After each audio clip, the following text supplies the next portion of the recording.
and welcome to Dip In and Out with Lucy, the podcast that opens up the discussion around domestic abuse.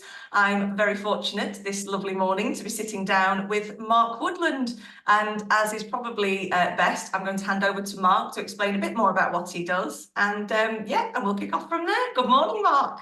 Okay, good morning, Lucy. You okay? Yes, good, thank you. Good. Okay, it could be a bit complicated. So we'll start with what I am at the moment. Currently, I'm employed within Greater Manchester Police, but I'm not a police officer. I work as a victims services coordinator, which is a strategic post, basically ensuring that victims of crime get the best possible support offer. That's all types of crime, but obviously including domestic abuse. And that's working with the police, local authority, third sector, statutory, and just making sure they're all kind of pulling in the same direction to give the best support possible. In terms of, I know what we're going to be chatting about this morning, my background, initially 22 years in the army, but 20 years in total in occupational welfare, trained as a relate trained counsellor, also trained as what's called a solution-focused brief therapist, which is what's going to kind of centre on this morning. And I always kind of describe solution-focused brief therapy as a counsellor who's an annoying optimist. Yeah. So it's a set of tools that can be, if you like, given to an individual, not just for the time they need it, but for the rest of their life, that they can pick out and utilise to improve on any situation they've got. So we'll cover some of those this morning, I think. Brilliant. That's exactly what I was going to lead into. Thank you very much. And a lot in a career is very much what I normally would talk about is with different professionals would be the challenges and the obstacles that individuals face when it comes to talking about domestic abuse or how they move forward with their life or what's happening to them at that point, or potentially that they don't even know it's happening. And I think what's lovely about this morning is we're talking more about that solution focus, and it's a term that kind of explains itself, I suppose, but do you want to explain a bit more about what solution focus is? Yes, certainly. I mean, I've had 20 years of sitting in a room opposite someone who's had the courage to kind of put their hand up and say help and sit in the other chair. And the whole premise of solution focused is that on such an occasion, there is more than one expert in the room. The expert in that individual's life is them, not you. I'm never the expert in somebody else's life. And the premise is that the wisdom, the expertise, the coping strategies, and the strength required for all of that is actually within that individual. Yeah. But it has been, if you like, mislaid because, if you like, we have two parts to our brain. We have the logical side, the rational logical side, and we have the emotional side, which is wonderful because it's what makes us human. But the two parts of the brain don't run concurrently. So if we are in a real kind of emotional mix of things going on, it's incredibly difficult to find the time, the energy, the opportunity to kind of sit down and say to ourselves, right, okay, this is what the problem is. This is what needs to change. This is what I'm going to do about it. We kind of lose that. So solution focus is about helping to ground someone in the first place and then give them tools that they can visualize or they can use on a piece of paper, and they can start, if you like, to see the wood for the trees and think, right, okay, I can't sort all of it in one go, but I've identified this element. I can deal with that now by doing this and this. So I'm going to do that. And then I'm going to see what it all looks like after that and take it one step at a time.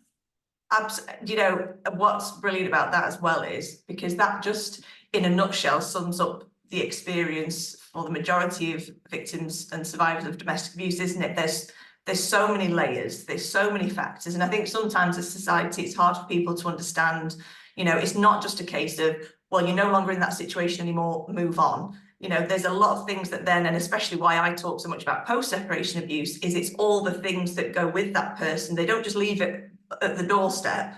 you know, it carries on with them, and it could be lots of different agencies involved. It could be, you know, their mental health, if they're having to process the fact that they've actually experienced abuse, because that's normal to them, that's been their life. You know, there's so many layers and so many other things that are going on that actually, you're right, you know, you say seeing the wood for the trees, that's exactly it. It's trying to think, how am I going to cope with all this that's going on? But nobody sits down and says, the thing I need to address is the fact that I'm the victim of domestic abuse, full stop. Actually, you know, this is now impact on my family relationships, sense of isolation, on my finances, on my children and their schooling, on my mental health, on a whole load of, if you like, ripples that fall out from that central explosion of being a victim of domestic abuse. And they will all need sometimes different solutions, maybe different people and organizations, as you say, Lucy, in order to get as holistic a move forward as we can get someone as close to point B as we can. And exactly, and having those mechanisms in place, because I think we had this conversation off camera maybe a few weeks ago when we were talking about, you know, the fact that if you have these things in place, when something inevitably, as in life in general would, but especially if you're experiencing post-separation abuses, something will come out of the blue more often than not that you aren't expecting, i.e. stalking and harassment, an application to the family court, a phone call from children's services, whatever it is, you know, the mortgage isn't being paid anymore or whatever. There's a million and one things that could be going on that could add to that layer of problems, isn't it? And so if you've already got that kind of focus in place of how you can manage those problems, and we're not, like you say, you're not saying it's just removing everything, it's okay, well, let's take this one step at a time. And that to me is the only way you can do it and the only way you can process any of it. Absolutely, yeah. I mean, it's probably a bad analogy, but if I served up for you a plate of spaghetti bolognese, it would be totally unreasonable for me to say, right, eat it all in one go, in one mouth. Although I don't know with me. Okay, that was a bad analogy. But but it's that thing of, you know, we can't problem solve everything in one go, but often we just see just one massive, great big problem, that it's just one entity, and actually it's not. And solution focus has a number of ways of breaking that down and saying, right, well, okay, we're not going to try and, you know, deal with 100% on day one, but we've broken it down, and here's something that, say, is approximately 5%. Let's have a go at that. And quite often what you then find is you deal with that 5% and you might not get it down to 0, you might get it down to 2%. But what you'll see is when you look at the other 95%, it's impacted positively on other things that make that 95% up. So you get this snowball effect, and you also get the confidence because you think, well, it worked for that, so I can do it. I have done it. Okay, what's the next thing that I need to look at and make some positive impact upon? Yeah, and that's exactly, isn't it? That it isn't impossible, because I think so often when for victims and survivors, it's that lack of self-worth, lack of self-esteem, thinking that they can't do anything, and potentially, as you say before, about the isolation from family and friends, you know, very often they've lost that sense of self, of who they are, because, and again, with coercive control, you know, the perpetrator has had that power and control for so long that maybe they don't think it is possible, and they are overwhelmed and it is all too much. And that's where I think it's really important, like you say, to have that step by step. And I love that idea that even if you only get it down to 2% in one area, it will have had that impact on others. So without even realizing it, you're bringing all those other areas down, even if it's a fraction. Maybe that will be enough for you to manage that day, let alone that week or month.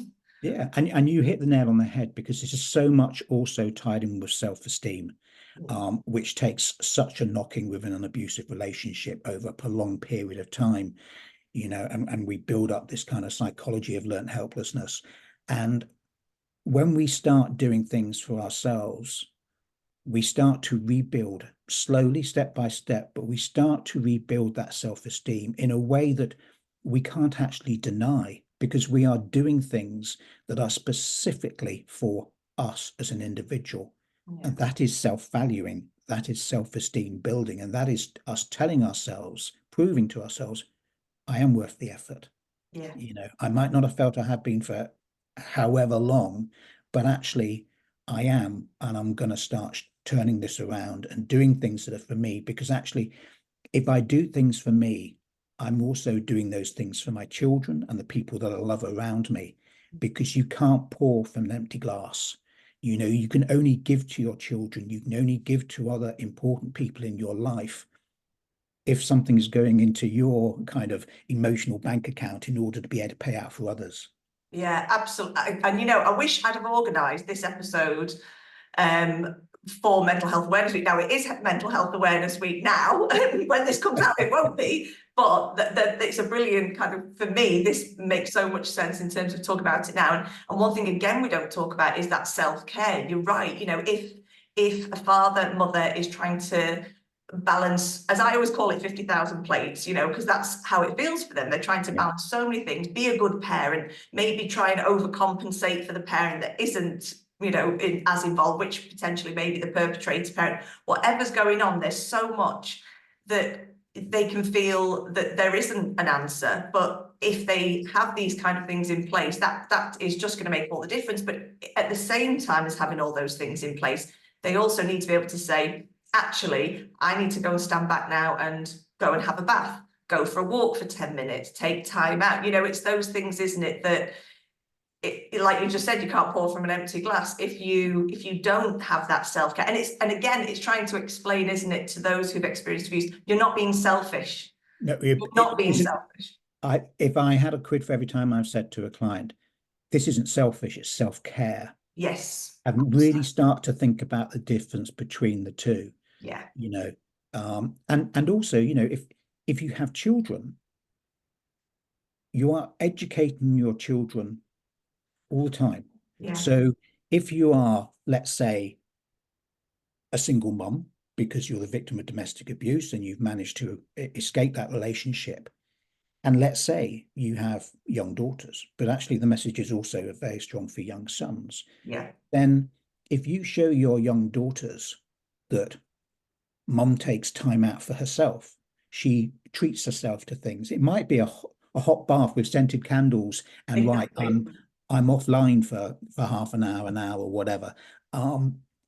You are giving a very powerful message to your children, a positive one there. But if you don't do those things, you are also sending a very positive message to your children, and it's a ticking time bomb for their adult life.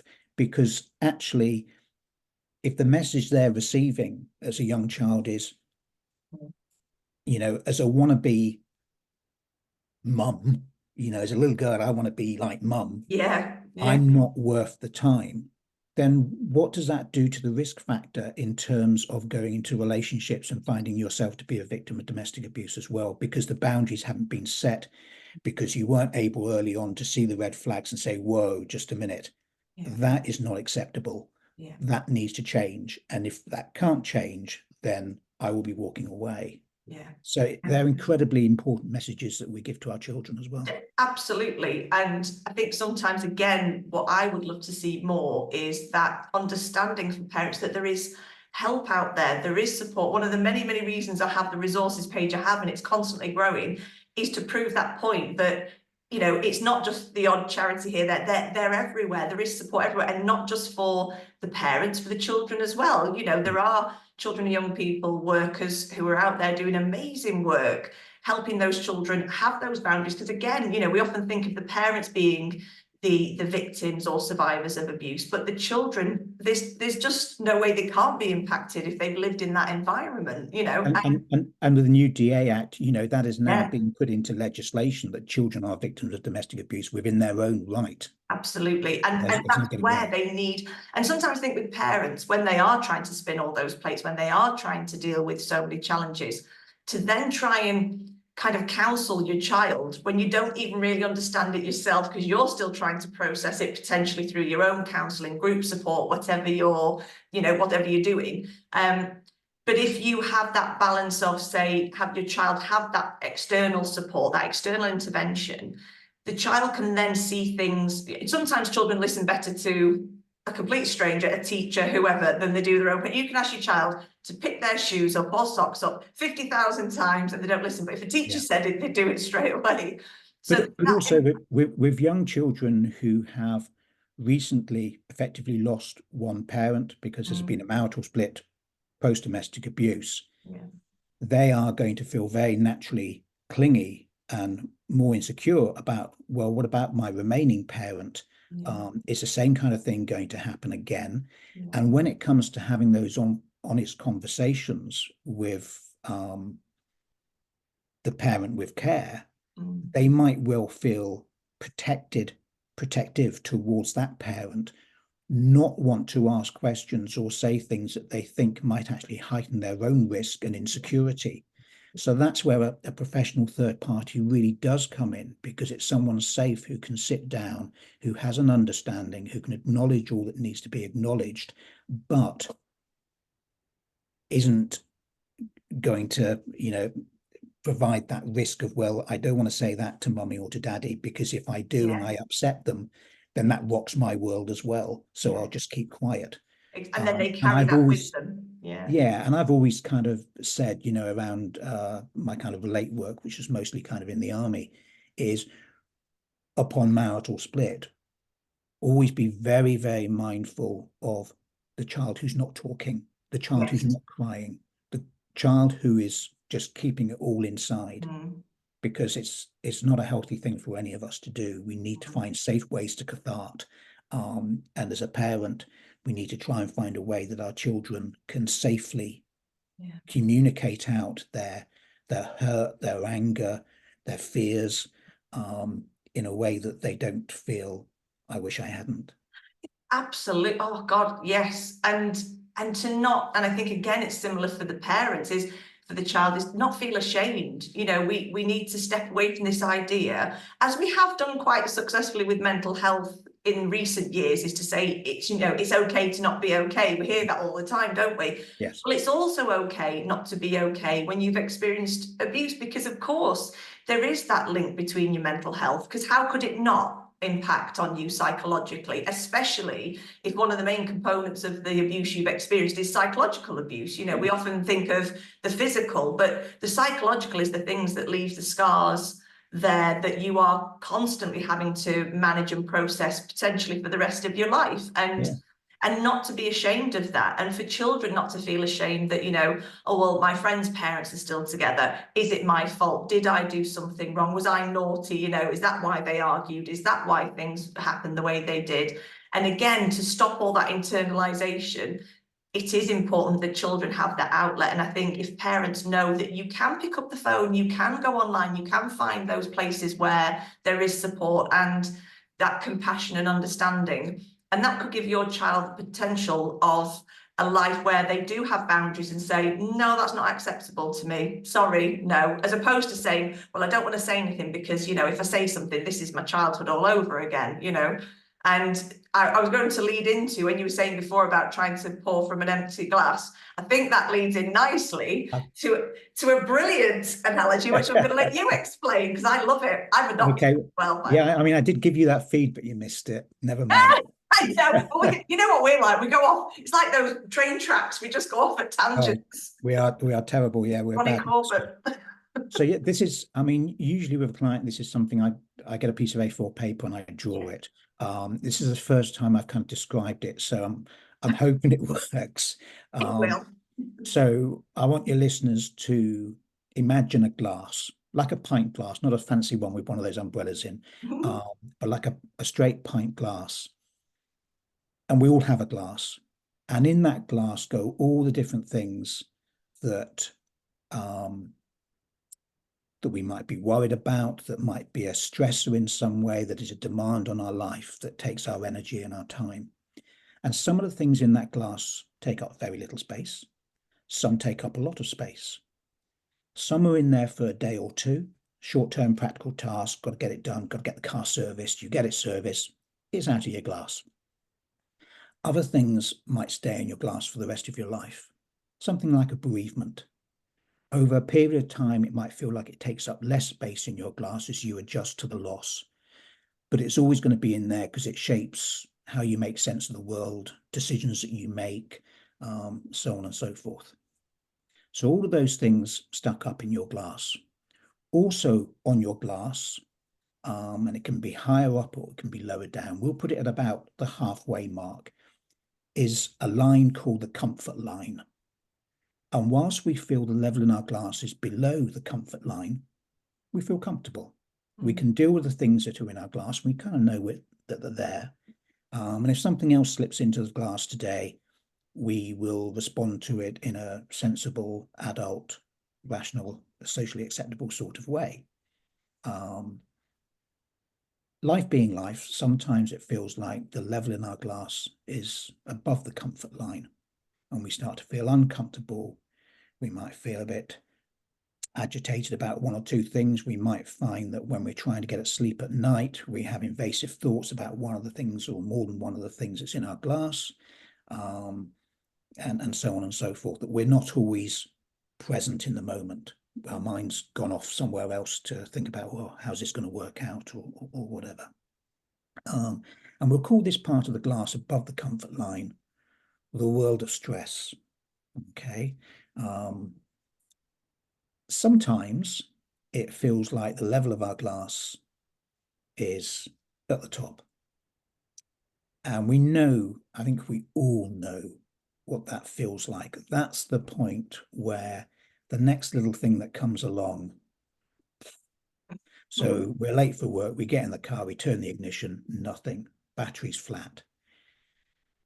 There might be some naughty words that escape our mouth, regardless of whether anyone else is around or not. And our blood pressure has just gone up and we're producing adrenaline by the bucket load. But it's not simply the fact that the battery is flat in our car that we're reacting to. We're reacting to the entire volume in the glass that's kind of feels like it's overflowing. The dodgy car battery is fighting for space in that glass, for your attention, for your energy, along with everything else that's in there. Yeah. So we'll call that the point of distress. I hope we're getting beyond the kind of levels of stigma we've had around stress. That people say, well, I've got an important job and this and that and that. I don't feel stress. I don't get stress. Stress is for weak people. That's absolutely rubbish. Yeah. We all feel stress. And by the way, what stress is, there's no stress out there in the outside world. That's pressure. Those are pressures. Pressures out there only become stress in here when this processes it. Yeah. So and that's another opportunity we have. I won't go into that too much, but how we process it, how we allow ourselves to process pressure, how we interpret it in our head. And a lot of that comes from our childhood, what we've learned as little children, as to, what our parents did when something went wrong. And we copy that, we learn that, it becomes our norm. So at the point of distress, if we don't do anything, because, well, we don't get stressed, do we? So we don't need to do anything. And if you don't manage something, well, don't expect a positive change. Yeah. You like to start to feel increasingly apathetic and lethargic. It's more of an effort to do things, more of an effort to get out of bed in the morning. It's more of an effort to find joy in things. Everything is just more of an effort. And if we continue not to address or do anything, then we stand a pretty good chance of going into a reactive depression.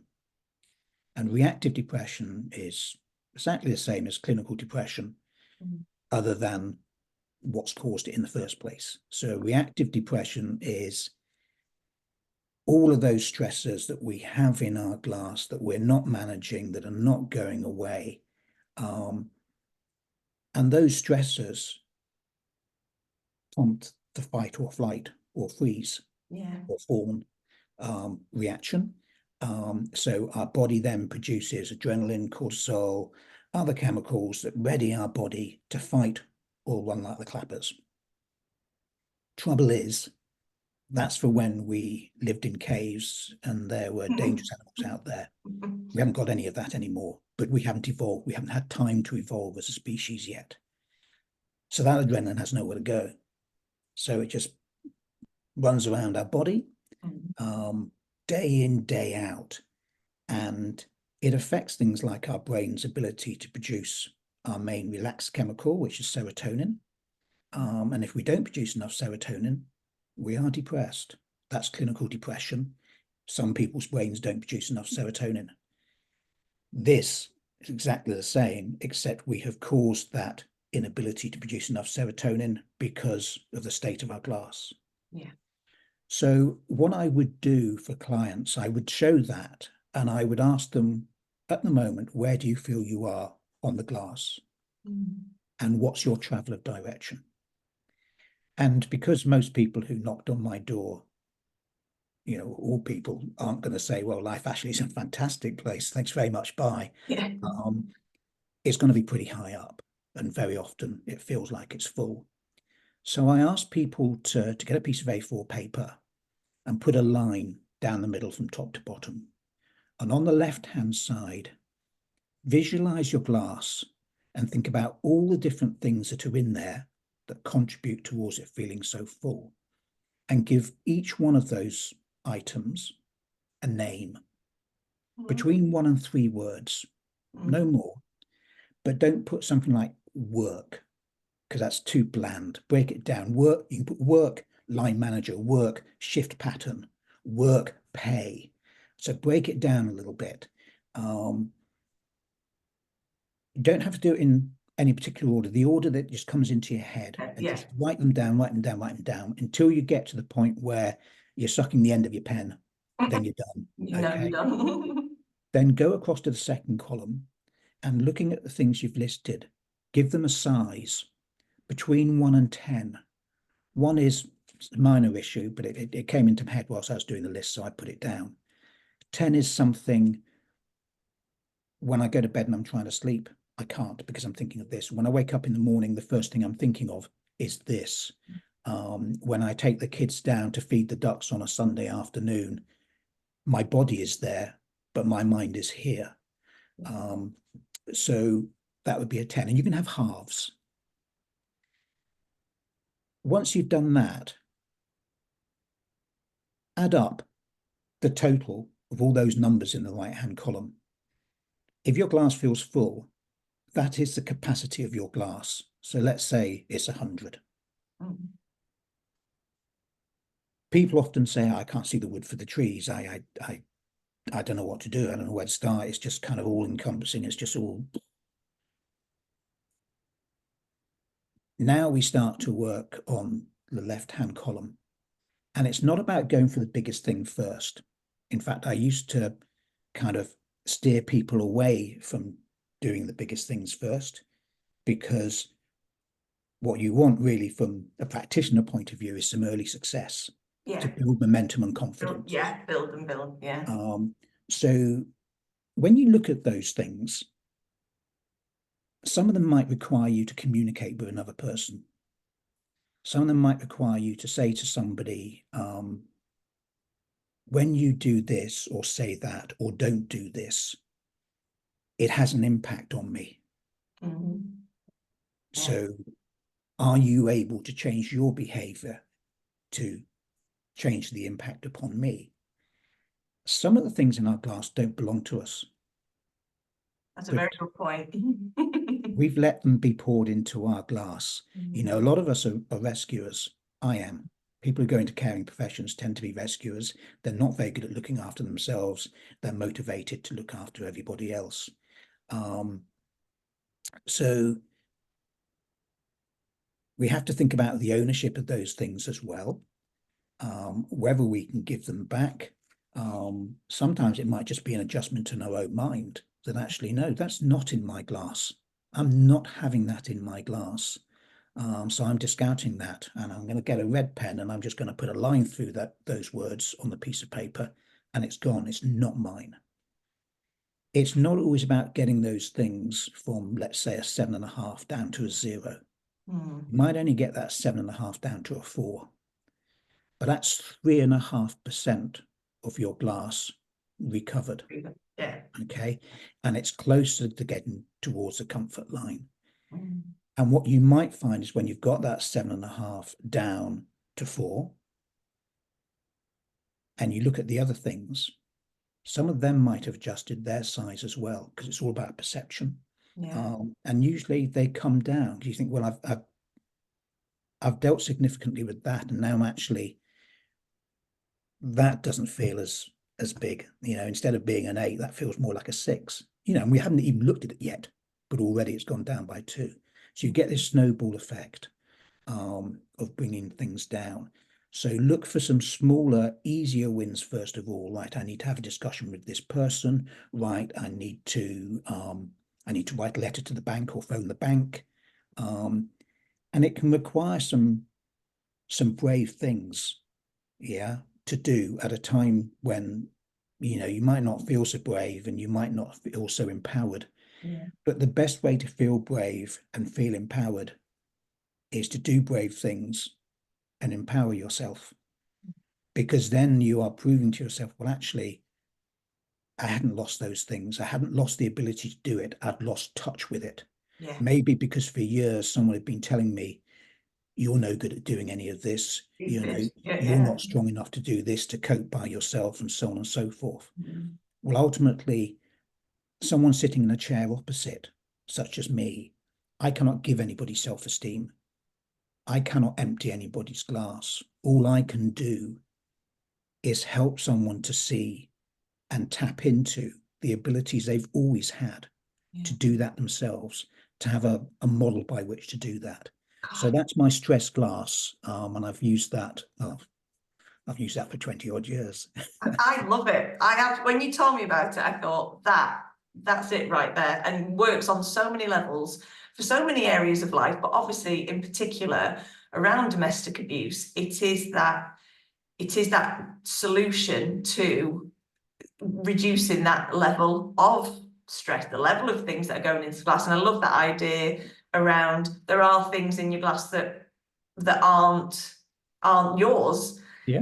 One of the things And we can come on to that around assertiveness and language if you prompt me a yes, bit. yeah. And one of the things I love around kind of the CYP work with children is that circle of control and what's within your control and what's without, what's not in your control. And Yeah. what isn't in your control is how other people behave, how other people treat you, and it isn't in your control. You can then work on those boundaries, like you say, of saying, well, actually, one of the ones I love is, around saying no, because I think it's very hard for victims and survivors to say no. So having that way of saying, actually, not today, maybe to a friend now who maybe never realized they were quite controlling, or you just always were quite submissive in that friendship, say, but you're looking at your life now saying, actually, hang on a minute, maybe not today, actually, I'm doing X, Y, Yeah. and Z. And it's those little bits where, for those people, watching them take that control back. And when you said then about empowering and that feeling, once you watch somebody, and we'll have both seen it in work we've done, when you see somebody have that moment where they realize, I did that,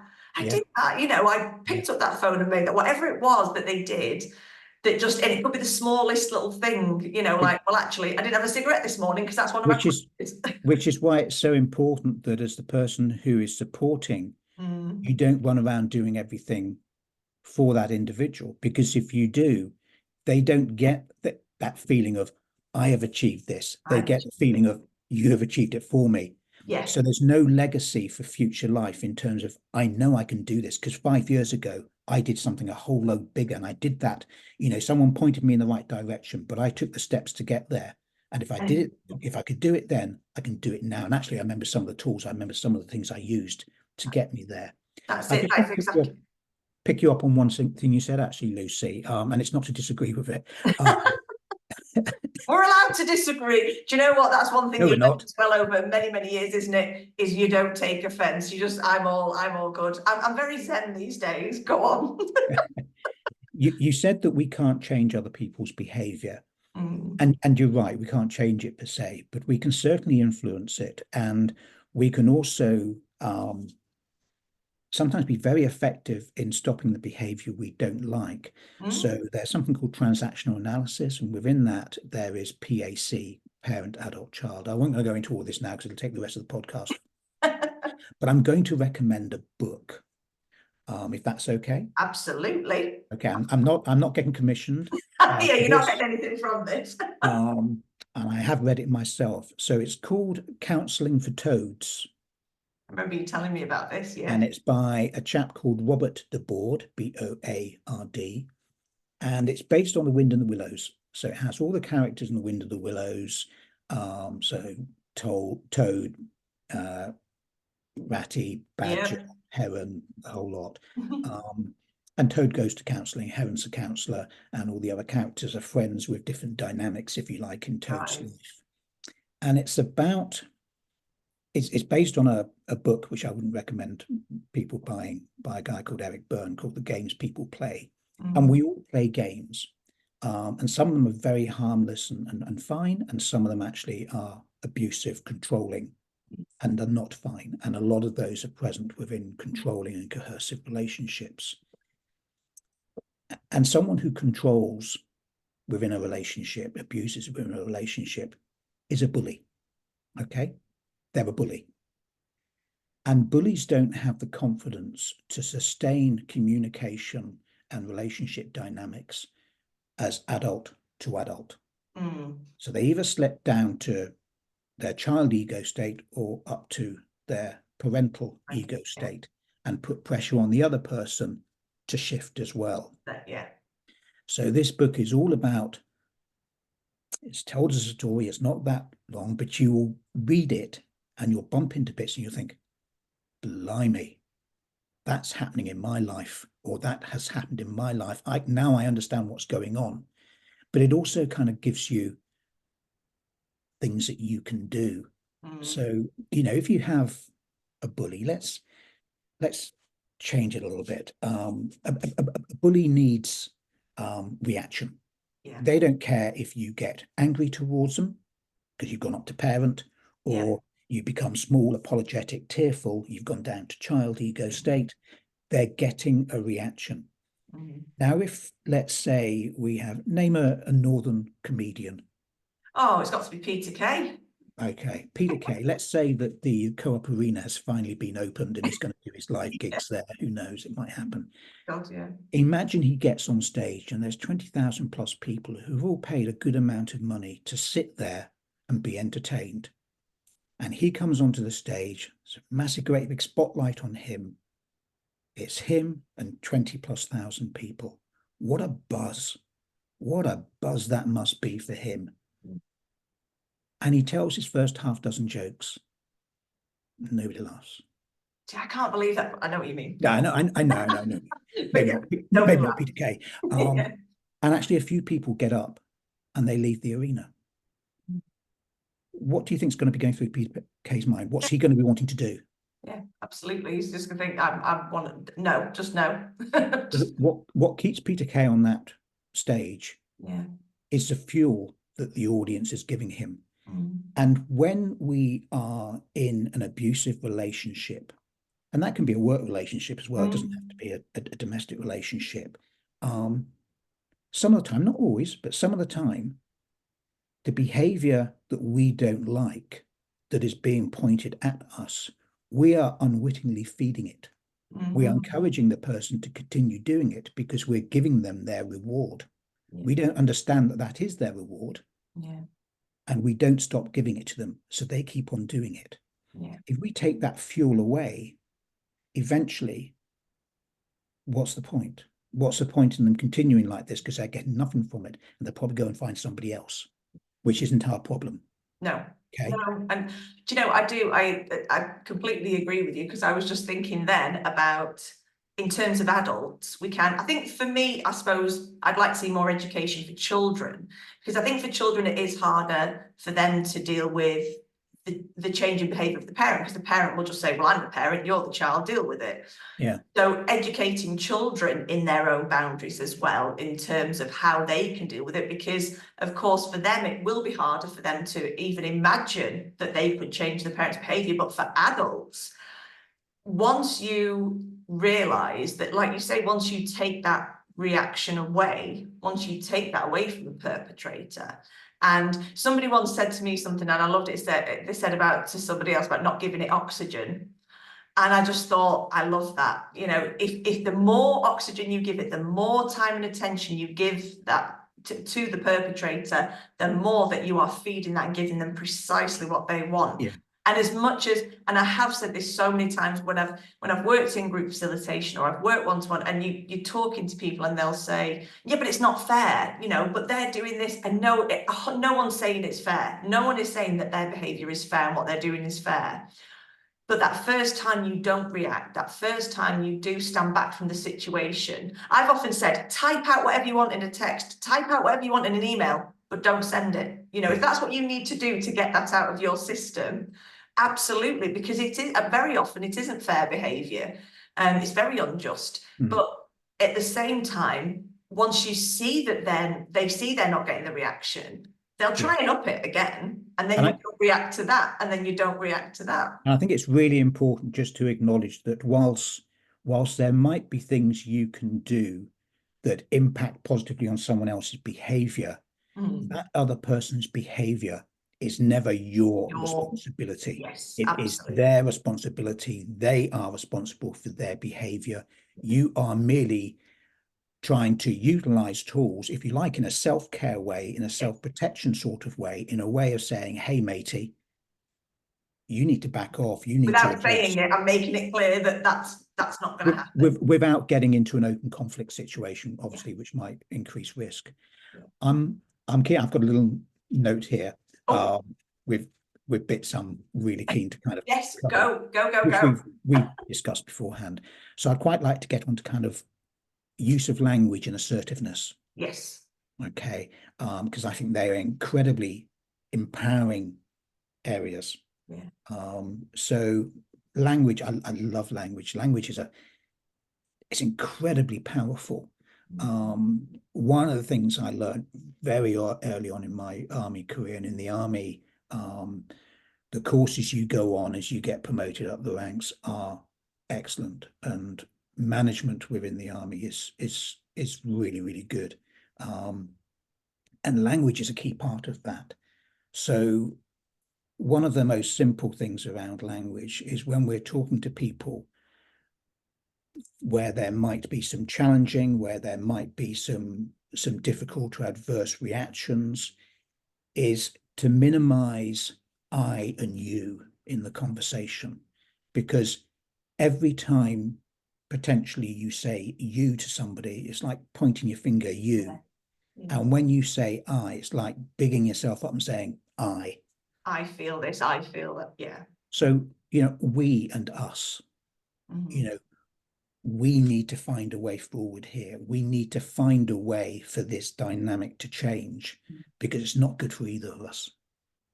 So straight away, you're not singling them out. You're not, you know, hitting their back up against a wall from which they might come out fighting, and you're not going to get a button, solution. So that's incredibly important. Other bits of language. Let's look at, we'll come onto the word no, but first of all, we're going to look at the word sorry. That's a really problematic word, because as children, we are taught by our parents, if you do something wrong, you say sorry and you mean it. So say sorry, say sorry, say sorry. And we overuse it. So we nearly bump into somebody in Tesco's walking past the frozen peas. Oh, sorry. Yeah. We say it all the time, and we don't think any more of it. Trouble is, there's a bit of your brain that says, oh, situation's happened, I should be sorry. Mouth, say sorry. Yeah. So it says sorry, and we deliver that because that's part of our cognitive development from childhood. Where the difficulty comes in is that word sorry coming out of our mouth doesn't just go to the target who needs to know that we're sorry. It wraps itself around our face, goes into our own ears, and is processed by a different part of our brain. Part of a brain that understands that you say sorry when you've done something wrong. So how many times a day are we telling ourselves we've done something wrong? You've done something wrong again. You've done something wrong. You've done something wrong. And then we wonder why our self-esteem isn't quite where it should be. Yeah. So actually, whilst, yes, we might be in an abusive relationship and our abuser has an awful lot of responsibility towards where our self-esteem has ended, we're also contributing to it. Yeah. And we all do it on a daily basis. I still pull myself and think, no, no, no, no. Don't use the word, don't use the word. Only use the word sorry when Yeah. you have consciously done something that has impacted negatively on another person that you shouldn't have done. Yeah. Then say it, look them in the eyes, make it unconditional, and explain why you are sorry. But otherwise, try not to use that word. Yeah, absolutely. Now we come on to the word no. Such a small word, and people struggle so much with turning around to someone and saying no, because it feels like we're slapping them in the face. Yeah. It feels like we're not a nice person. We're not a good person if we're doing that. So we're going to take a self-esteem hit anyway. Okay. There's lots of ways of saying no without using the word no. I actually learned this very early on in my army career, because as a young private soldier, you would get spammed for things at short notice, like waiting on in the sergeant's mess until like kind of 6 o'clock in the morning. You get paid a fiver to do it, and it was a job you really didn't want. Yeah. So someone would come up to you with the rank and say, "What are you doing this evening?" And if you went, too slow, be outside the sergeant's mess at 7 o'clock this evening, dressed in whatever. And you couldn't say no. You know, No. as a private soldier, you can't turn around to a senior NCO and say no. Oh, you can, but you know, the It's consequences, not going to go well. no. So I got spammed once. I did that duty. I didn't enjoy it. And I said to myself, that's not happening again. I need a strategy whereby they go and look for somebody else. Mm. So I have a conversation in my head, or some wording in my head that is readily prepared and that gives me time to get away from the panic of someone putting me on my toes and saying, "Can you do this for me?" Yeah. So let's take it into the workplace, and you're really, really busy, and a colleague says, "Oh, I'm really struggling with this. It's home time," and they say, "I'm really struggling with this. I'm going to have to work a couple of extra hours this evening to get through this. You couldn't do me a favor and stay behind and help me with it. That way, it'll only take an hour, and we'll have it done." There is nothing wrong in saying, "Yes, of course I will." That's about being a nice person. Yeah. But if we always say yes, then we will always be the one who gets asked, Yeah. because people Yeah. don't ask favors of people who have a track record, turn around and say, "You've got to be kidding, I'm not doing it." Do it yourself. So you become a victim of your own conscientiousness. So it's important that within your arsenal of responses, you have something that is not an unconditional yes. So you want me to help you out this evening, Lucy, with all that work you've got after this podcast? Lucy, I'd love to. But on this occasion, I can't, because I've got to visit someone in hospital. I've got a parents' evening. I've got, origami lessons at college, or whatever it might be. Now, if you listen to that, I didn't say sorry Mm. and I didn't say no. What I said, I soft delivered it, but I clearly delivered it. Unfortunately, on this occasion, I can't. Yeah. So if you ask me in a couple of weeks' time, same question, if I can and I'm minded to, I Yeah, will. I will. But Yeah. on this occasion, I won't.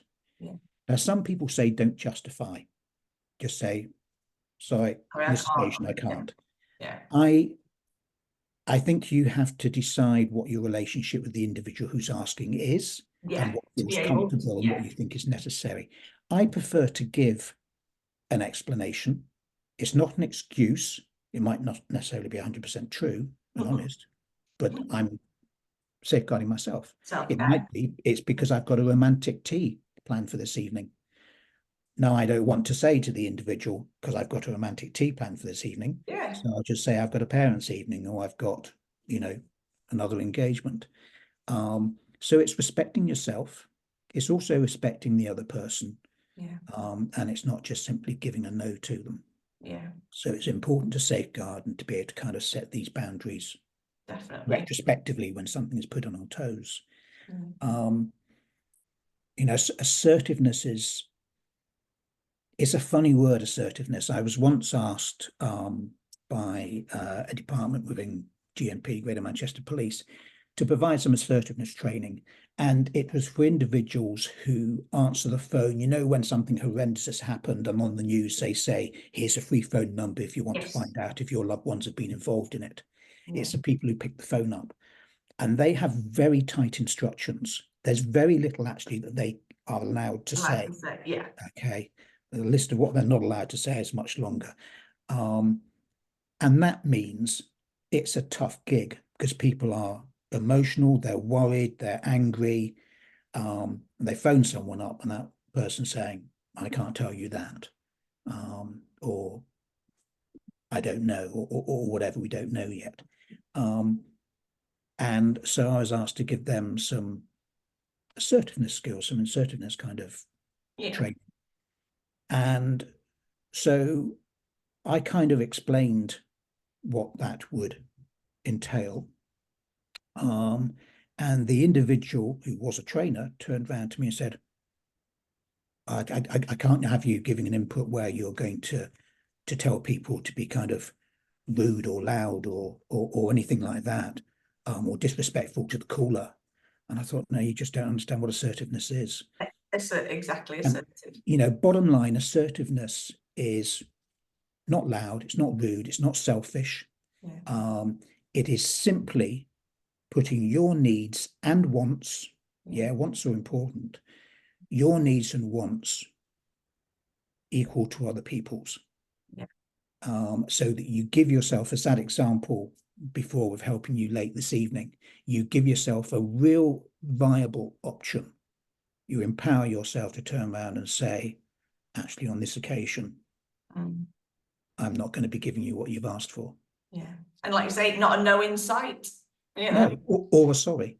Or a sorry. Yeah. And it is, you're right, we're so conditioned over time to think that saying no is a bad thing. Rude or disrespectful, yeah. And disrespectful and all that. And maybe it is partly generational.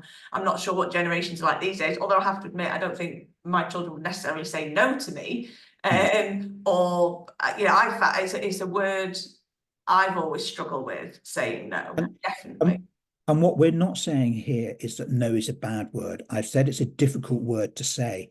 Yeah. There are times when we absolutely would be well advised to use the word no, to turn around to someone and say, no.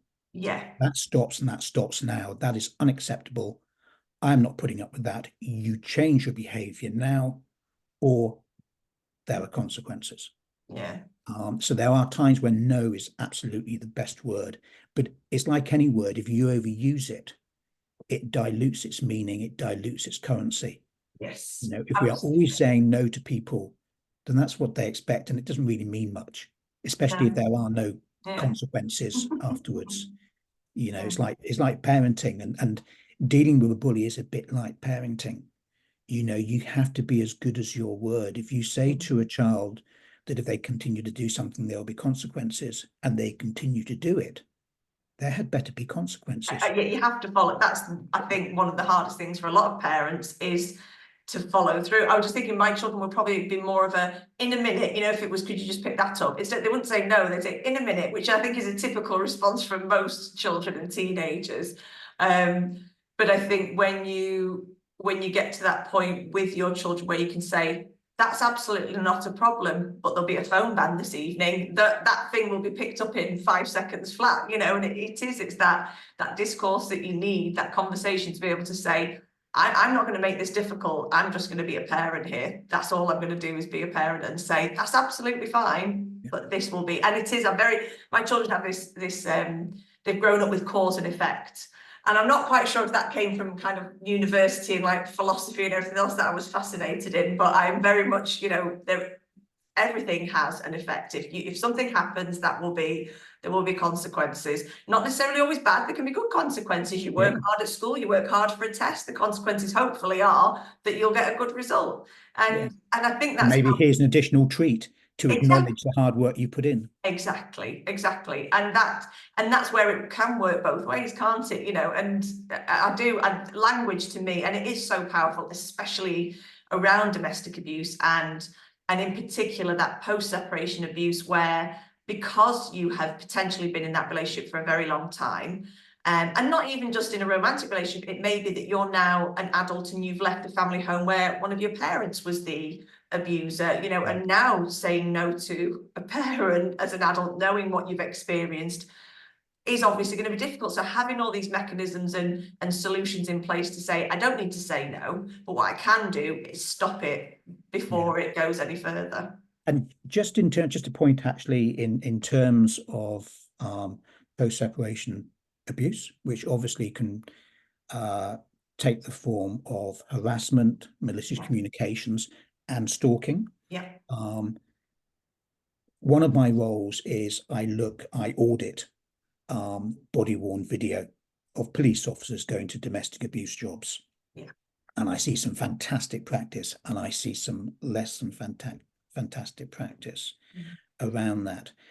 But one of the things that I have picked up, and this is maybe a useful insight for some of your listeners who might unfortunately be experiencing some of this post-separation abuse, is if you are getting text messages or emails, WhatsApp messages and all the other apps, I'm too old to really know how they work, With you. and they are unwanted, then it is important, as soon as you get to the point when you think this is unwanted, this is harassment, I don't want this, is not simply to say, please stop, but to say, please stop. This feels like harassment. Yeah. I feel that you are harassing me, or I feel that I am being stalked, but get the word harassment in there, because the police will often ask around that, and police officers quite often in someone's home, with permission obviously, will look at text message history. And one of the things they're looking for is the point where the victim stroke survivor has turned around and said, I want you to stop, this is not acceptable. Because we need to make sure that the perpetrator knows that what they are doing is perpetration, it's not acceptable, and we want it to stop. And as soon as you've said that, everything that's on your text history after that, that is the same pattern, they can then formally use that as evidence of harassment. So it's important to kind of, you know, get that clock ticking. Anything below this line, matey, is going to be seen as harassment. Stop. So that's just something to put in there. That's so true. That is so true. And I think, again, when it comes to post-separation abuse and around that kind of, you know, the unwanted gifts, as well as the communication, it could be sending things for the children. And as much as, you know, it's understandable you want to send your children gifts, do that when you're with the child, you know, repeatedly sending things to the victim parent's home, regardless of whether it's designed for them or the child, is there as a reminder, a constant reminder that they are still around, that they are still in control.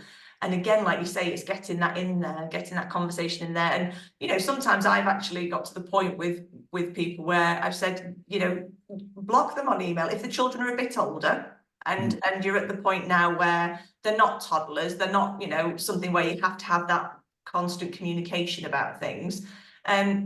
There isn't a need for conversation. If the children, if the teenagers have phones, but they're still living with you, they can make that arrangement as to when they see the parents. You know, you maybe can cut out communication altogether if it gets to a point where the children are a certain age. And I think, you know, the word block, it's an interesting one, and it comes up quite often because what is the advice? You know, block them. If you block them, you protect yourself through that means, but you might actually be upping the ante. If you block them, you cut off continued evidence of their crimes. But it's a very personal thing, you know, that there are people that say, no, you shouldn't say block. I think ultimately it's about giving that information, giving the context to an individual and empowering them to make an informed decision that is in terms of what they feel is best for them, potentially their children as well, that they have responsibility for, and making that decision and then being supported in that decision, but making it from an informed position. So I don't think it's a black and white. I think it's about explaining, taking the time to explain to an individual and saying, here are the pros and cons. Yeah. This is, if you do block, this is what to be wary of. Yeah. If you just block one means, does it just come up in another means, but all the more because you've now hacked them off because you've taken away some of their control, they can no longer WhatsApp you. Yeah, it's got to be down to that. It's got to be down to each individual situation, isn't it? And every situation's unique, even though there will be similar threads.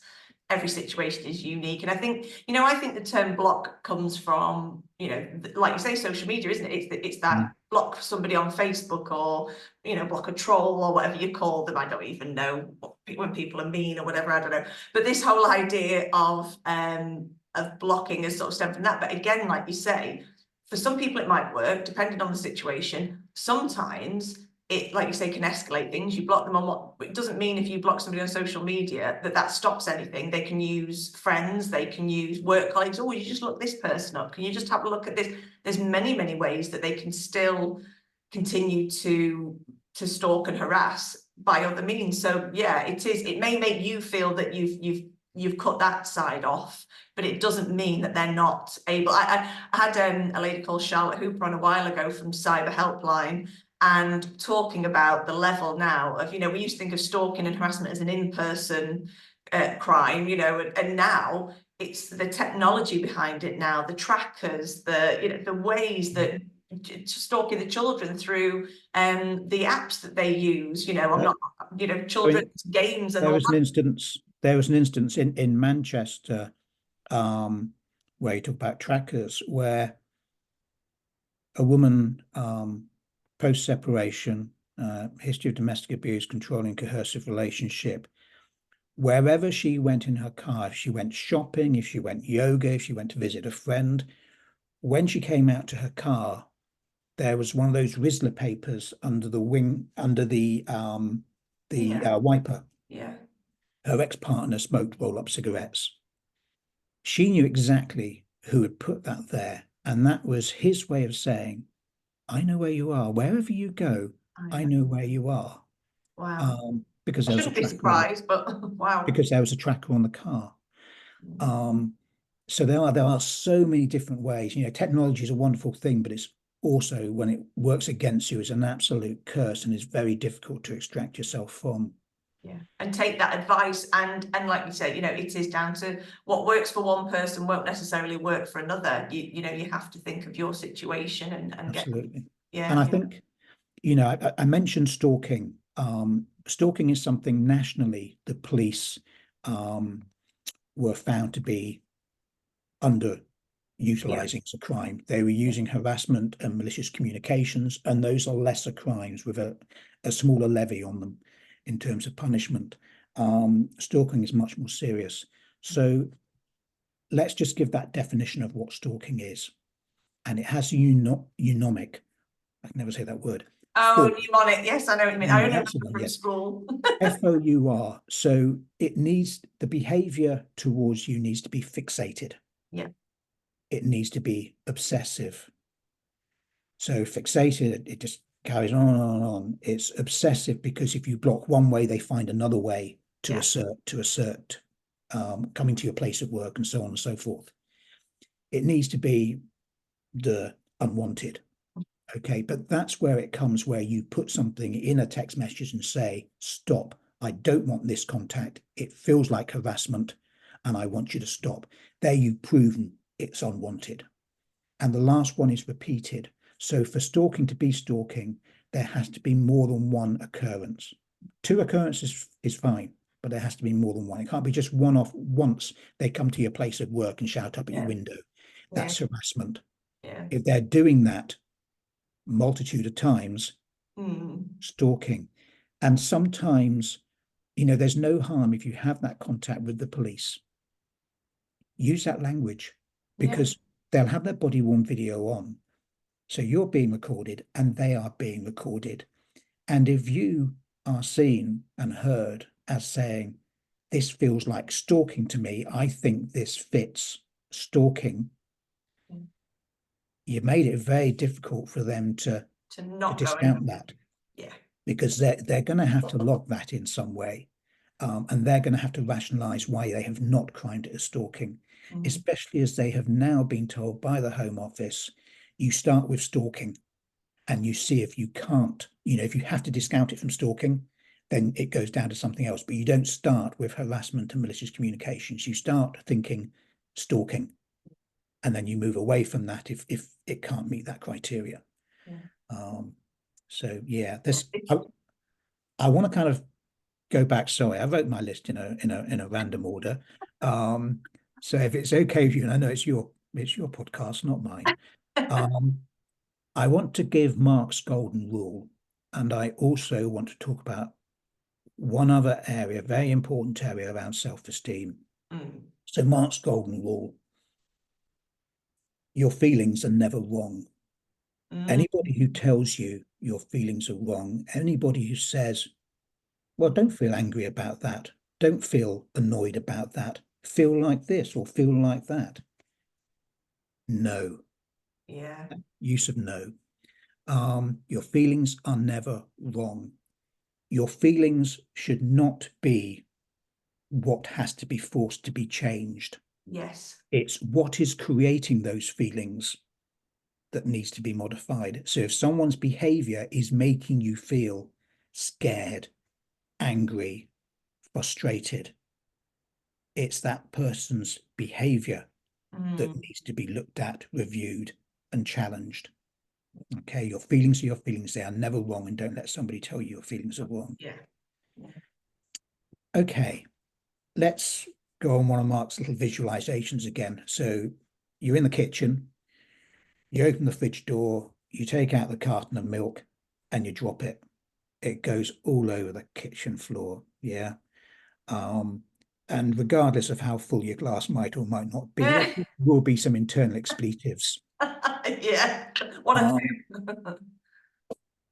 That voice inside us, that that on that occasion might say, and I'll try not to swear on your podcast, Right, it's happened before. you clumsy sausage, you silly pudding or whatever, or probably a little bit more colourful. Yeah.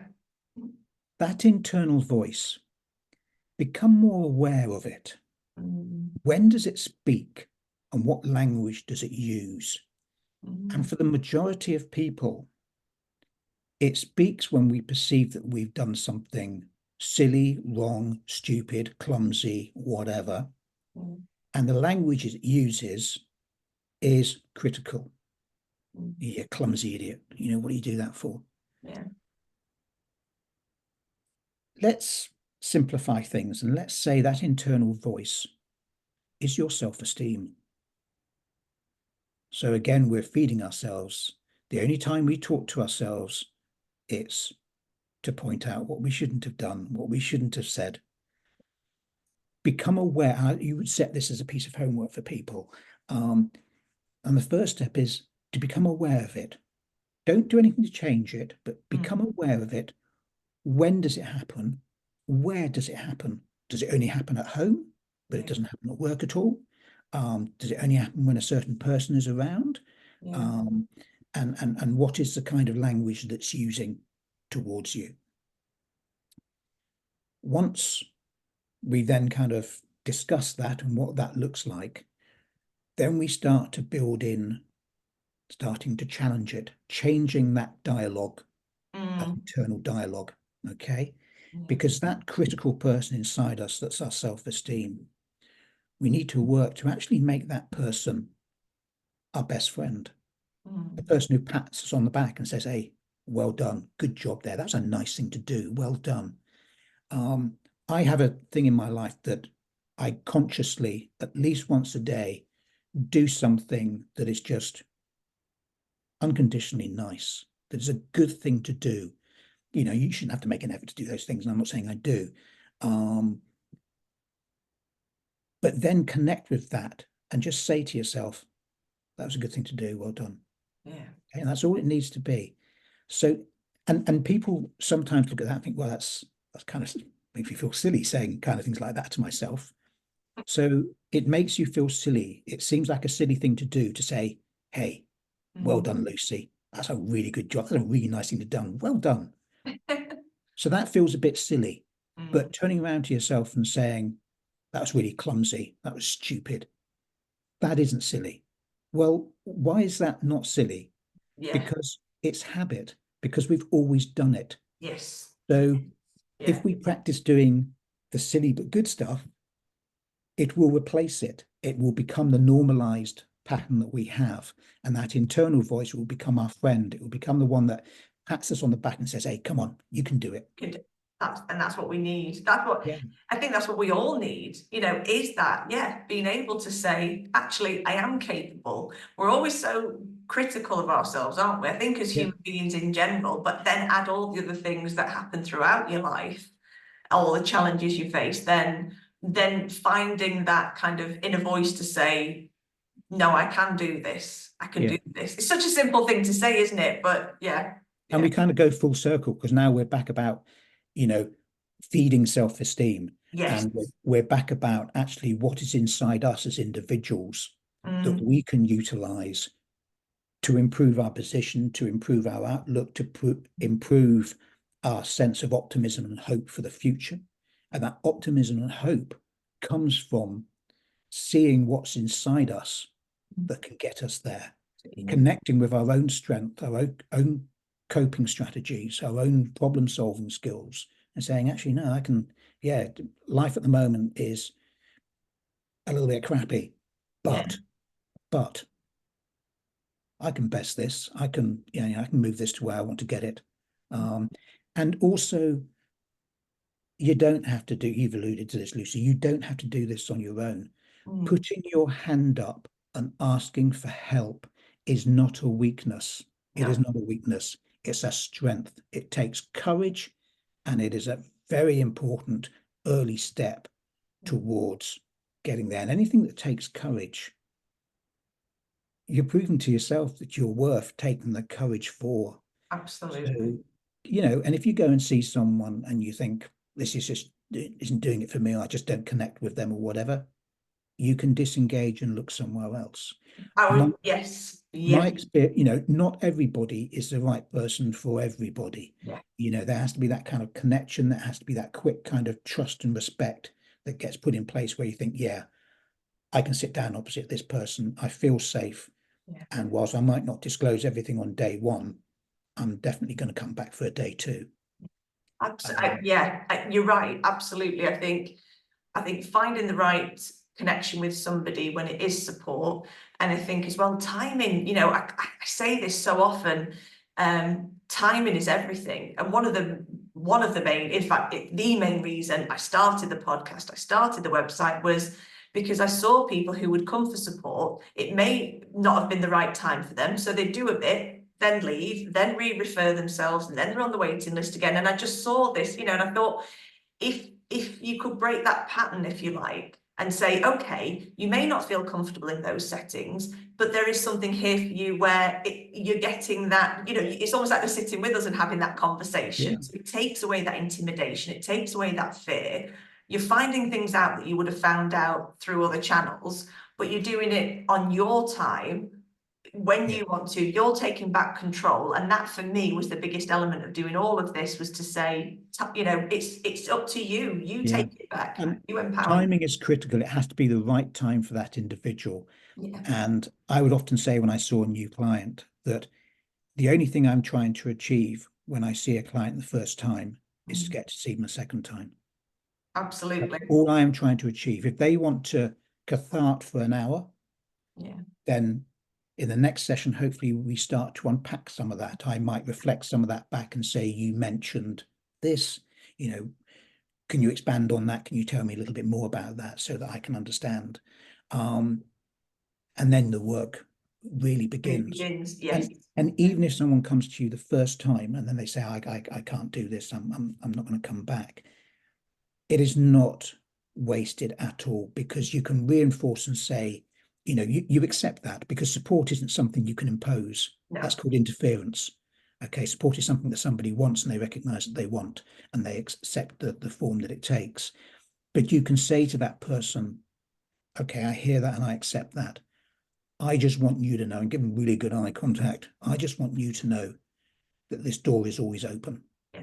Okay. So if you want to come back in a day's time, a week's time, a year's time, the door will be open.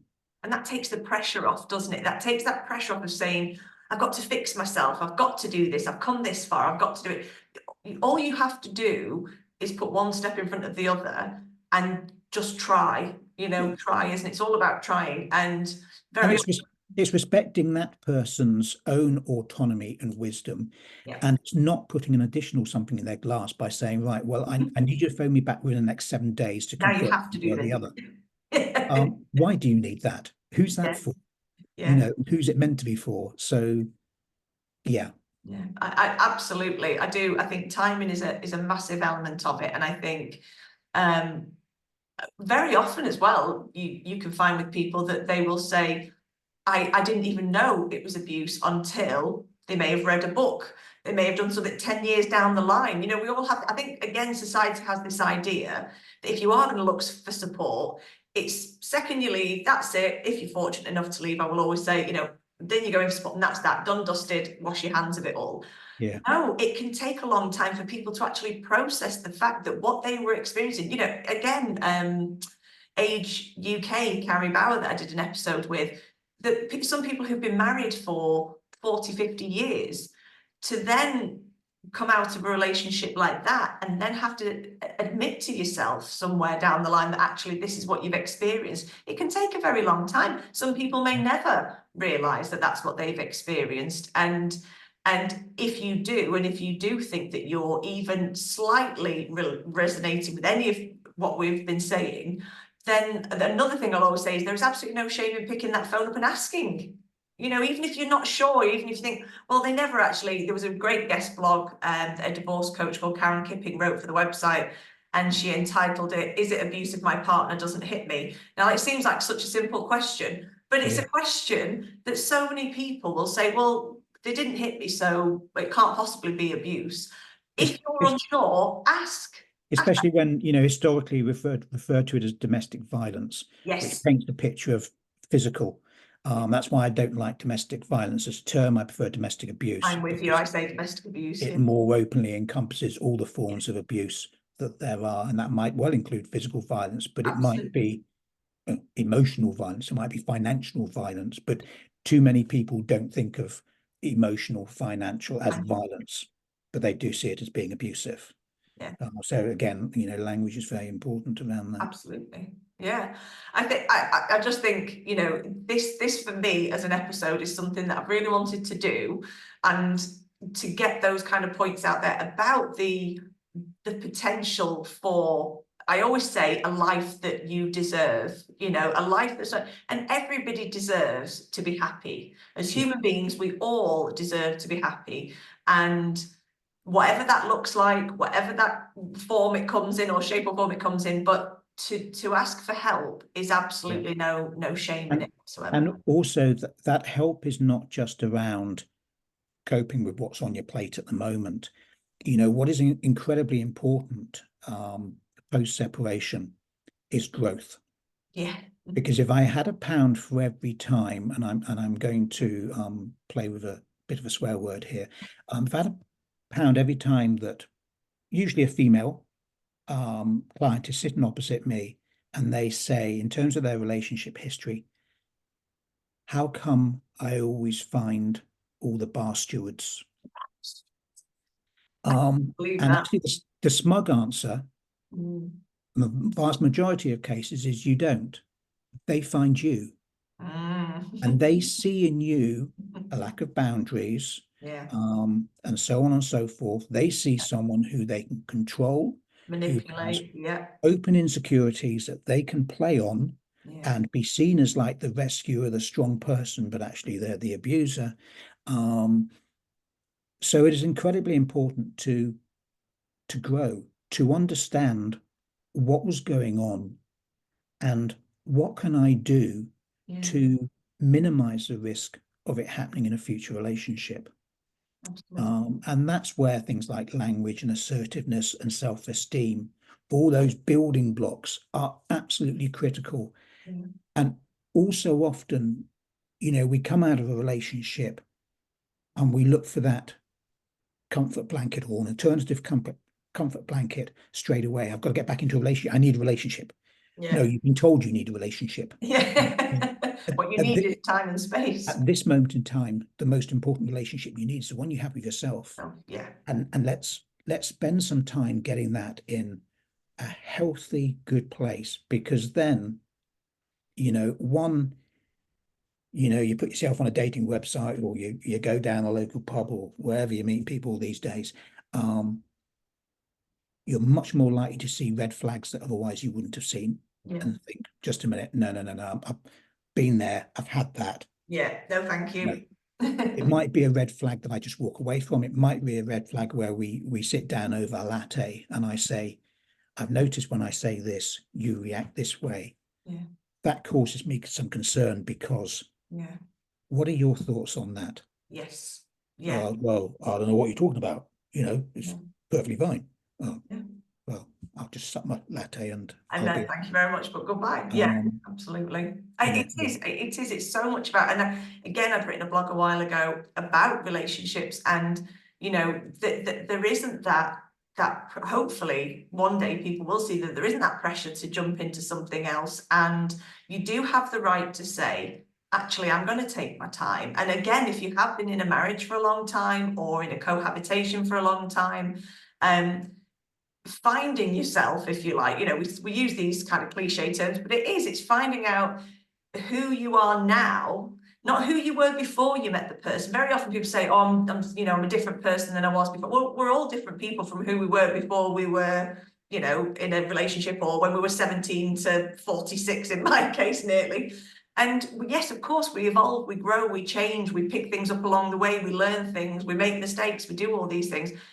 But to me, it's not about saying goodbye and that's it, because that was an abusive relationship and that's that. It is actually, what I've learned from that is this, and I'm going to carry that with me, but in a healthy way, to say, no, I don't want that anymore, or that, or yeah. that. Yes, please to this, and yes, I'm going to try, a new career or whatever it may be. And I think you do take that element of you with you for the rest of your life, but it doesn't have to define who you have become.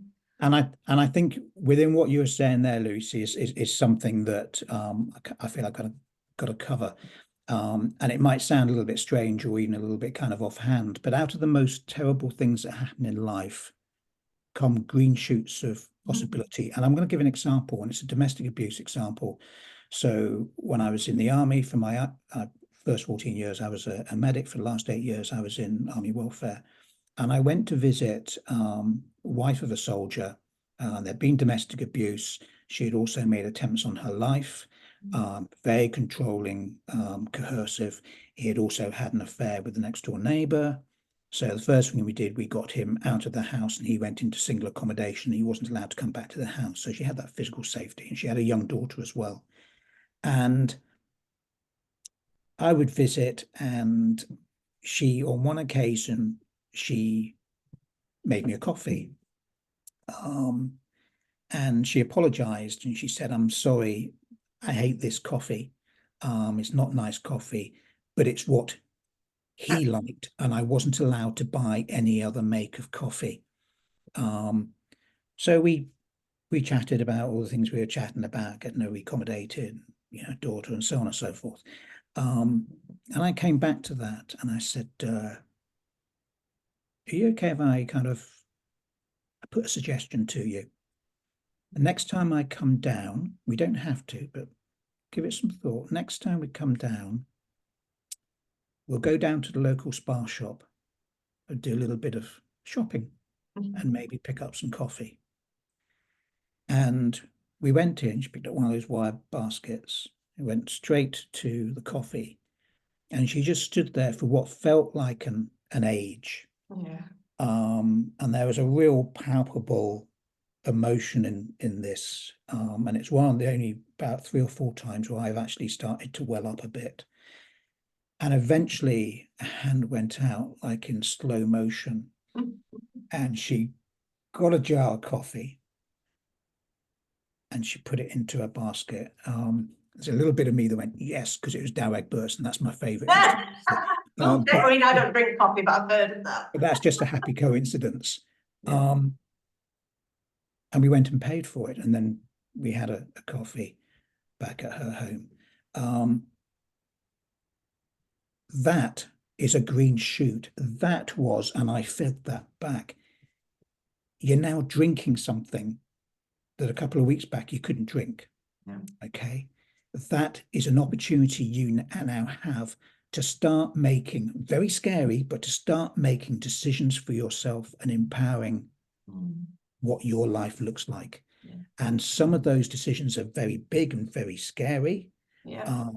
But if we start with the little things like get comfortable drinking Dow Egberts, just accept that that is your right, and you are exercising your right, and never again will you not have Dow Egberts. Yeah, you know, I'm really glad you said that, because you know, when sometimes when we read things or as professionals are writing things down, and we'll give it a very generalized view around, say, for example, you know, coercive control to the clothes you wear, the food you eat, that's all great because that's a sentence and we put it all in there. But to actually get to give an example of something as simple, and that's how true it is, as simple as the coffee you drink, the tea bags you buy, yeah. you know, the biscuits, whatever it is, the perpetrator has decided that that's what, you know, this is how it's going to be. So the victim survivor has fallen into line with that and done it. And to try and get that across to people, that it is as simple as the coffee that you drink and the coffee buy, that now that is empowering. It's that moment. Yeah. It aligns to something you said earlier on, Lucy, when you said people feel that they've lost themselves, who they are. And this is about starting to reclaim that bit by bit, because whilst what I would say is you haven't lost the person you were, you've lost touch with the person you were. All of that is still inside you. It's who you are. It's in your DNA. Yeah. But you've been pushed away from it bit by bit by bit by bit over a period of time. You can't just take it all back in one go. Psychologically, that's just too much of an ask. Yeah. And no one should expect you to or ask you to. No. So let's start with something symbolic, something strongly symbolic, like the coffee you drink. Yeah. And that proves to yourself, that gives a message that actually I can start to make my decisions. And whilst that might be scary, it's bloody empowering too. Yeah. And what a way of giving a non-verbal statement to your abuser. Absolutely. Absolutely. And from that, things will grow. That's that. Things like that are that first step, aren't they? And it is. You're right. It is. I love it. I think. To be fair, this has been a rather. I think. Well, I can't think of any. Well, we probably could cover a lot more, but you know, Can I cover one more thing very quickly? Of course. And the reason why is because it's quite topical at the moment. It certainly is for the police. I've just written a paper on it. Oh, right. Victim blaming. Yeah. Language that is used not just by police officers but by professionals across the board, and you know, friends and all the rest of it, usually without realizing they're doing it. So things like you know, maybe you shouldn't have had anything to drink. You know, what were you wearing? Yeah. You know, why didn't you lock the front door? Yeah. Things like that. You know, let's be quite clear. And I said it earlier on, actions taken by a perpetrator are never, under any conditions, is it acceptable to apportion any amount of the responsibility for those actions on the victim. What somebody was wearing, their level of sobriety, where they were, so on and so forth. No. Yeah.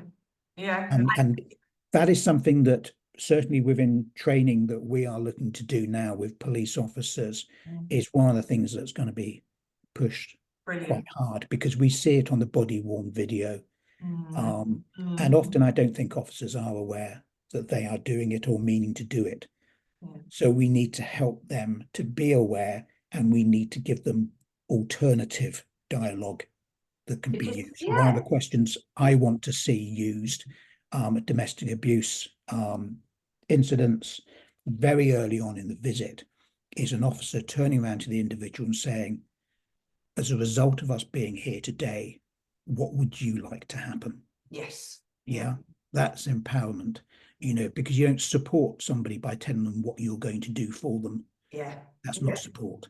And it's opening that question, isn't it? Rather than the yes, no answers. You want somebody to trust you enough to give you that information, because again, especially if there's been an incident, for that person, they may not be able to remember everything at that moment in time. There's all sorts of things going on, and it may take time, and it is that patience, isn't it? And it's all about the language we use. It's about giving people time, and respect. Respect is a big part of it for me. And I think that you're right, if officers understand and if they know that the way that they say things has a huge impact on how somebody is going to respond to you, then things can start to change. And I think it's perfectly legitimate for a victim in that setting to certainly ask themselves, even if they don't ask the police officer that's attending, of the police officer, if I were your sister or brother in this situation, would you be dealing with this in the same way?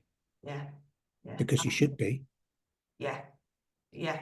That's a bit. Yeah, that should be in the training, shouldn't it? Imagine if this was your mother, father, sister, brother. It's one of the things I have on my kind of checklist. I have areas that I cover, and then I have 1 or 2 questions in there, and it's on that sheet of paper that I use as a template every time I audit body-worn video, because it is not just about doing technically the right things. No.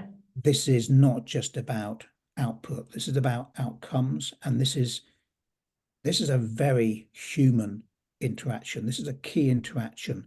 We are talking about an area of crime where the crime happens a multitude of times over a prolonged period of time before someone either finds the courage or the desperation to put their hand up and say, help. It is absolutely critical that the first experience they have, which is very often the police, is a positive, honest, respectful one, and an empowering one. And we need to make sure we get that right. And a lot of the time, the police are getting it right. And certainly the training they get now is a lot better than it was before. Right. But you can never rest on the laurels and say, that's it, we're there, we're doing it. No, you've got to continue. Yeah, and because, again, what we were saying earlier about stalking and harassment in person, how that's all evolved, domestic abuse will continue to evolve. And therefore, our understanding of it, the training around everything is going to have to keep evolving. We can't stand still and say, well, I asked the right questions, so it's all good now. Things will continue to evolve over time. And that's where we need to be constantly reassessing, understand better, do better. And then maybe people will speak out, And the best way of understanding how domestic abuse is evolving is to listen to the victims of it. Yes. Yeah, absolutely. I couldn't agree more. Yeah, absolutely. So they know better than anyone. How has it manifested itself for you? How's this abuse shown itself for you? How has it impacted on your life? Yes. Yeah. We need to keep our toe dipped in that pool all the time so that we understand it, and so that the support that we're offering and the resources we've got and the law that we've got support what the need is. Absolutely. Oh, Mark, thank you. Thank you doesn't seem enough, because we've covered, I can't even say how much we've covered, but we've covered more than I could have hoped for, shall we say. And I really do hope that if people are listening, if they are watching it, then and it does resonate, and not just necessarily with themselves, if they think that there's a family member, a friend, on the website, there's all the Clare's Law, etc. links. If there's somebody you're concerned about or worried about, you can go and, make those inquiries. And it's important that we all consider domestic abuse a lot more than we do, and realise that it is out there and it is going on daily for people. But then there's people like you out there fighting the good fight, so we keep going. And people like you fighting the good fight. Keep trying. And it's great that we're kind of having these conversations and everyone's looking to work together and complement each other's efforts. Yeah, absolutely. And we'll keep doing it, definitely. Good. Thank you so much, Mark. Thank you, Lucy. I'll speak Take to you good soon. care. Cheers. Where